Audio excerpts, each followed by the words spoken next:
ইউডিএফৰ প্ৰত্যক্ষ সহায়ত মোৰ মিছেছে জিলা পৰিষদৰ চেয়াৰমেন হৈছে। ইউডিএফে ডাইৰেক্ট সহায় নকৰিলে মোৰ মিছেছে চেয়াৰমেন হ'ব নোৱাৰিলে হয়। প্ৰিয় দৰ্শক, মোৰ সৈতে উপস্থিত আছে বিলাসীপাৰা পশ্চিম সমষ্টিৰ প্ৰাক্তন বিধায়ক সন্মানীয় আলী আকবৰ মিয়া ডাঙৰীয়া। ৰাজনৈতিক ক্ষেত্ৰখনলৈ আহিম, বহুদিন ৰাজনৈতিক ভাৱে থাকিলে, এতিয়া 26ৰ বিধানসভা একেবাৰে ওচৰ চাপি আহিছে। আপোনাৰ মিছেছ শ্ৰীমতী ফৰিদে ইয়াছমিন বাইদেউ যিহেতুকে চেয়াৰমেন হ'ল ধুবুৰী জিলা পৰিষদৰ, বাইদেউ কিন্তু এটা কথা উল্লেখ কৰিছে, AIUDFৰ কিং মেকাৰ হিচাপত তেওঁ এই জিলা পৰিষদ হ'বলৈ অধিষ্ঠিত হ'বলৈ সক্ষম হৈছে। আপোনাৰ ৰণনীতিটো কেনেকুৱা হ'ব? এইটো স্বীকাৰ কৰিবই লাগিব। এইটো কোনোবাই বেয়া পালেতো লাভ নাই। মই ইউডিএফত নাই, কংগ্ৰেছত নাই, AGPত নাই, BJPত নাই, কোনো দলত নাই। মই নিৰ্দল। মোৰ মিছেছো নিৰ্দল, নিৰ্দলৰ বাবে জিকিছে।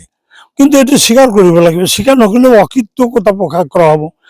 ইউডিএফৰ প্ৰত্যক্ষ সহায়ত মোৰ মিছেছে জিলা পৰিষদৰ চেয়াৰমেন হৈছে।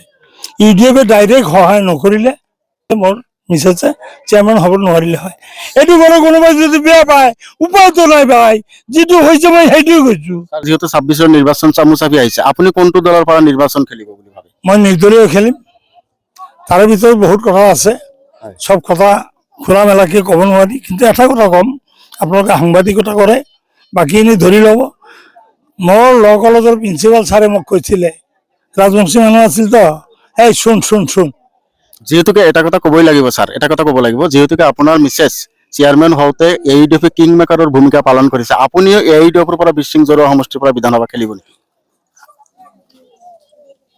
ইমান কঠিন প্ৰশ্ন এটা কৰিছে। এই মুহূৰ্তত মই নিৰ্দলীয় মানুহ, মই নিৰ্দলীয় ইলেকশ্যন খেলিম। মই এটা কথা কৈছোঁ, যাৰ নাই কোনো নীতি, মোৰ শিক্ষকে কৈছে ল কলেজৰ প্ৰিন্সিপালে, যাৰ নাই কোনো নীতি সহায় কৰে ৰাজনীতি। নীতিৰ বাহাদুৰি কৰি লাভ নাই, উল্টা পাল্টা হৈ যাব পাৰে নাজানো, কিন্তু এই মুহূৰ্তত মই নিৰ্দলীয়।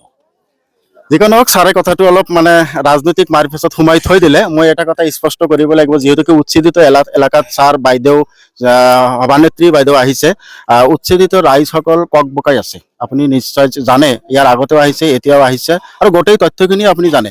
এই যিসকলৰ লেণ্ডলেছ, থাকিবলৈ জাগা নাই, খাবলৈ নাই, পিন্ধিবলৈ নাই, শুবলৈ নাই, সেই মানুহখিনিৰ কাৰণে সভানেত্ৰী বাইদেউ কিবা সুকীয়াকে জিলা আয়ুক্তৰ লগত কথা পাতিবলৈ কিবা সমস্যা সংস্থাপনৰ কিবা ব্যৱস্থা, এই ক্ষেত্ৰত কিবা ক'ব লগা আছে? ময়ো শ্বেয়াৰ ল'ম, খালি জিলা পৰিষদৰ চেয়াৰমেন বাইদেউ যে কৰিব সেইটো নহয়।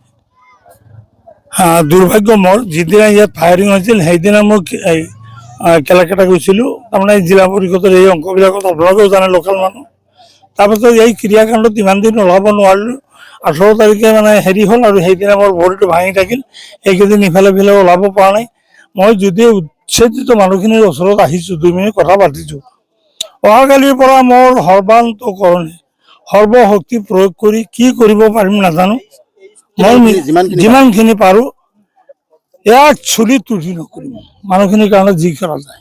এয়া আছিলে আমাৰ বিলাসীপাৰা পশ্চিম সমষ্টিৰ দুবাৰৰ প্ৰাক্তন বিধায়ক আৰু আমাৰ নৱনিৰ্বাচিত ধুবুৰী জিলা পৰিষদৰ সভানেত্ৰীৰ হাজবেণ্ড। তেখেতে বহু কথাই আমাক কৈ গ'লে, উচ্ছেদিতৰ কাৰণে যিমানখিনি সম্ভৱ কৰিবলৈ যত্ন কৰিব।